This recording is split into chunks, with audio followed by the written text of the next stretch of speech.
Hey guys, All in Crypto here, and welcome back, ladies and gentlemen, for another YouTube video. Hopefully you're all having a great weekend so far. Today we're going to be diving into our daily cryptocurrency market update, and we're going to be looking at Bitcoin. We're going to be reflecting on where we are currently, where Bitcoin is potentially heading, sort of reiterating our bias that this market still has a little bit more downside, based on a number of things that we'll dive into. We're going to talk about what we spoke about in yesterday's video in regards to the non-farm payroll data that we had come out for the US yesterday. And in actual fact, how a positive or a strong data report showing that the labor market, certainly as far as their data suggests, is strong, would actually be negative for markets, because it would actually sort of back Jerome Powell up in regards to really slashing the stock market and a number of other things, and using those interest rate hikes and the tapering and everything to fight inflation and take the wind out of a lot of the market sales. So this was really sort of confirming. The next big thing that we're going to really look towards is that CPI print for the United States. And we're going to talk about it because expectations are actually coming in lower. They're reckoning that inflation is sort of waning, if you will. The consensus certainly is pointing at a lower CPI print than the current one or the previous one that we had. Lower inflation would actually be, I think, not a great thing if you're looking to short, because in actual fact, this would kind of show that what they're doing is working. And they may not have to, talk about that 75 basis point, which I don't think by any stretch of the imagination is off the table. It's just that Jerome had kind of said that's not what they're thinking for now, and that's, of course, subject to change. So we're going to talk about that. We're going to be bringing up Paulie D from the Jersey Shore. I believe he came on Fox News to talk about inflation. That may be a topping indicator, because everybody's talking about it now. Could be a sign that everybody's sort of caught on, and that could be about to come off the other end. I still think potentially we're looking at a higher CPI print, and that would be negative for markets, because ultimately that's going to mean the Fed have a license to get more aggressive. And we've seen so far with their hawkishness, that's actually seen markets across the board. And we'll talk about, we were saying, look, watch how we close on the NASDAQ and your equity market on Friday, because that's going to sort of set the tone for crypto moving into the weekend. And then we'll talk about a number of random things, such as the fact that the Luna Foundation, I believe, added $1.5 billion more worth of Bitcoin. It's not really doing anything at the moment. So you've got people like MicroStrategy and a number of other people continuously buying, and it's not doing anything. Couple that with all the good news that we get, and the market still sells off, really gives you an indication of the tone in the market that we're currently in. So let's start, guys. Overall market, weekends are very low volume, lots off the table, but the stock market and how that actually closed on Friday, which we'll pull up, we'll get rid of this long-term regression bands for Bitcoin, actually, has sort of given the direction for crypto over the weekend, I believe. And we didn't close. Lots of people were expecting we were going to close. We weren't going to close above the wick. We were actually going to close hard on the nose of it. Still a negative close, I believe, Friday. So Monday's going to be interesting. Certainly Sunday, tomorrow. Markets do have the potential to move quite volatilely. And given the kind of downbeat tone, that could be the outcome. And we've spoken about Bitcoin and where we currently are, certainly in terms of these logarithmic regression bands, or the long-term regression bands. And we had said, we were sort of hovering around here. We said, look, it's likely you're going to go below it and you're going to see further downside. And that has been the case, guys. And we showed you prior examples. We also showed you in the 3-day chart with the EMAs, the 200 and the 50 is one that I like to pull up. You're looking at a death cross here. These typically, almost all the time, don't spell sort of fruitful markets moving forwards. And that's what we're looking at. And I think, given everything, talking about the FOMC meeting when they actually said, look, and they kind of ruled out the 75 basis points for now, I thought it was very hawkish. Lots of people took it as dovish, and I think markets were already looking for a relief. And that was literally Wednesday. What you had was basically the perfect example of a relief rally, and it was very telling. And we'll drop down some time frames here, guys. Just how quickly that rally actually got killed off. And we are looking like, we've got some certain levels for Bitcoin that we're now currently looking at to go down to. For me, you guys know my net long position is I'm extremely bullish on the crypto space moving forwards. I just think markets move in cycles. You have accumulation and distribution, and we're moving into accumulation. And I still think that comes a little bit lower down, and that's certainly what I'm looking at. However, we had mentioned the CPI earlier in the video. I think if this comes out low, that's going to be good for markets. If it comes out high, it's going to be bad because people are going to be going, look, the Fed are actually going to really have to start.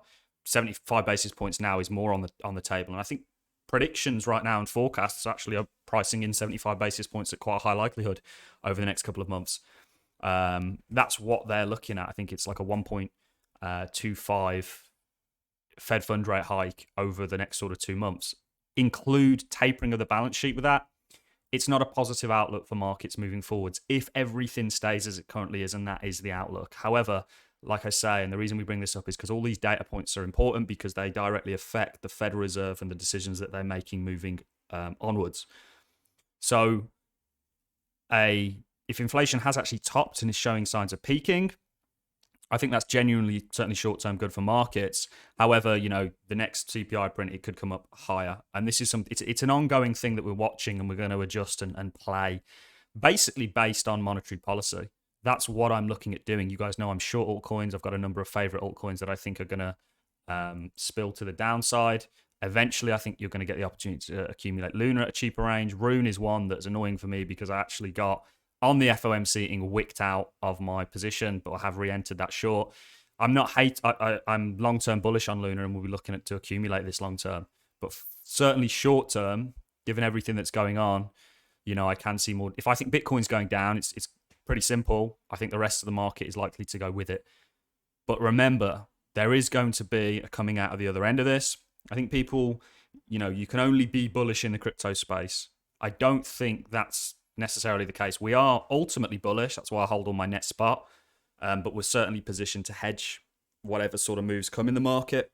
And the reason that I actually hold net spot and I don't hold, like very small altcoins in net spot, I hold things like Bitcoin, Ethereum, ADA, stuff like that. Because I believe in them over the long term. I think they're going to do very, very well. And I'm looking at altcoins across the board and I'm going, wow, people are going to have such an amazing opportunity here, potentially to get in low. It doesn't have to happen. Markets are very volatile. I wouldn't recommend anybody trades the CPI print until it's come out. So don't, positioning into it. We've seen just how treacherous that is with the FOMC meeting. But these are all things you need to look at. And I thought the Pauly D, I think I retweeted this from melt_dem. And you've got DJ Pauly D on inflation. It's kind of, when you start to see this sort of thing happening, it's like when you see everybody, when Bitcoin was at 66K or 68K, wherever it got to, all the news started ramping up. They started bringing on celebrities and everything like that to talk about it. That's often, when everybody's in the trade, it's often going to go the other way. So this is why I'm really watching like a hawk, this CPI, pardon the pun there, in reference to the Fed, this CPI print. Because I think if it comes out lower, it's going to be good for markets. I think markets could actually get the relief, more of a relief, and I think markets across the board are looking for a relief. Let's switch to the Nasdaq Composite. People want a bounce here, and I'm often, what I'm looking at now, guys, because I'm really trying to position myself long term, is I'm looking at 2008 and how that started. You had a really nice rally, which we've seen, and then you kind of, you pull right down, which is a symbol, and people sort of FOMO back into it because previously, it's paid to do so in a lot of your indexes, and then the pain starts. This isn't 2008. This is the dot-com boom. This is 2008 over here, but they're very similar structures. You have this initial down leg, the relief rally gets killed. You don't see the strength sort of on the back end of it, and we've not seen that yet, and it continues, and then that sets the precursor, and often there's a kind of similar monetary tone. I think the crash that led into the dot-com boom, I think was actually they were doing 50%, or the last time they were doing 50% interest rate hikes, which is interesting data to look at. And that's what we do on this channel essentially. We tried to put together all the pieces of the puzzle and figure out where we're going next. And you can see these sort of horrific dips where you come back and you find strength. We've not found that strength yet to suggest that this market is going to continue going higher. I just don't think we've seen it. And if you look at how we're still on the 3-day here, the death cross is actually kind of true. Death cross, potentially moving into a death cross. I hate calling them death crosses because it makes them sound a lot more dramatic than they are. And these are lagging indicators, by the way. So the cross happens when the motion is already in set, which is why I think people don't really like or have a beef with EMAs. I think they can be quite useful, certainly on reflection, to pull up. So are we entering some sort of a prolonged downward period? I think that potentially for now looks likely. And I think Bitcoin is also in agreement with that. Where exactly Bitcoin goes to, I mean, you could touch 28K and be straight back off to the races. I'm just looking at this, and I want to play it cautious, and I want to be cautious. We've been saying for nearly a couple of months now, look, we're cautiously optimistic on crypto. Very optimistic in the long term. Short term, I think we're in for a little bit of turmoil, and you guys have got to adjust accordingly. News is just the news at the moment. It's not really massively affecting anything. There's still, it seems like lots of the sort of war on unregulated crypto is really ramping up. And this is one reason I'm actually optimistic on the crypto space, because regulations, I think, are going to propel it to that next. You know, I don't think that the world or the sort of traditional financial system was quite ready for crypto yet. I don't think they were. But I think the next time when things come back around, I still think we're in a macro bull market, and the only way that we're going to go is continue up. But within that short term, you can have these peaks and troughs, accumulation and distribution zones. And I think the next time, you know, we could slip a little bit lower here and then start to accumulate, ready for that continuation. How far down this exactly goes is really anybody's guess. But certainly in the short term, until I see something change, we are expecting more downside. And the point that I was trying to bring up on this sort of traditional financial system, it wasn't ready for crypto yet, I don't think. It wasn't properly regulated. That's now coming. We already have the executive order. The UK is doing a similar thing. Lots of places in Europe are talking about it. And of course, you know, everywhere else around the world is looking to regulate and actually potentially utilize and harness the cryptocurrency market. So the next time we do get this run, because things are coming back, guys, you know, we are going to come out the other end of this. I think actually it's going to be quite tethered to monetary policy in many ways. And then sort of becoming dovish again after this sort of hawkish move, and they're trying to get off that zero mark, which we've spoken about. But eventually they, you know, markets do recover and they do turn. And when that happens, you're going to have regulatory infrastructure in place to really utilize it and allow Wall Street to push it in the way that we know it's going. And that's when you're going to see your $10+ trillion market cap. It's really, for me, it's a matter of when, not if at this point. You know, I am expecting it, and any, you know, you've got to be able, there's opportunities in both upwards and downwards moving markets. We just don't want things to go sideways, particularly. It wouldn't be the worst thing for crypto to go sideways. Certainly from a trading point of view, it'd be a nightmare. But yeah, so we've spoken about a lot. I thought I'd bring this up because this is the Luna Foundation, adds $1.5 billion worth of Bitcoin. Didn't do anything. Price actually sold off on the back end of it. We've still got this situation ablaze, which I'm not going to talk about on here because it's not really, it's not supposed to be a political channel. And I certainly am going to stay apolitical on things. But this is still an issue, and this potentially is continuing to go on and ramp up. I mean, if this came to a close, markets would also see relief. So the point that I'm trying to make is markets right now are very, very sensitive to everything going on, and that's why it can be a nightmare. And some of the biggest rallies that we get, certainly in the stock market, are on pullbacks. You know, but definitely go and check out 2000 and this over here and this over here, because that could be what we're in, more of a prolonged downward trend rather than these sort of short snapbacks that we have in an uptrend. And it continues uptrending. Maybe, you know, we have snapbacks, but it continues downtrending. So you could see something like this. You know, you could have a lower CPI print. You see a huge spike from it. Then something else happens, and you know, you kind of spiral, and then we get back up and to where we need to go, because money just doesn't evaporate, and people don't want to be in cash. This is something else you've got to think about. Who wants to be in cash? I don't want to be really, particularly in stable coins, although I think they offer you in many ways certainly a good way to farm and actually earn yield on your just sat there cash.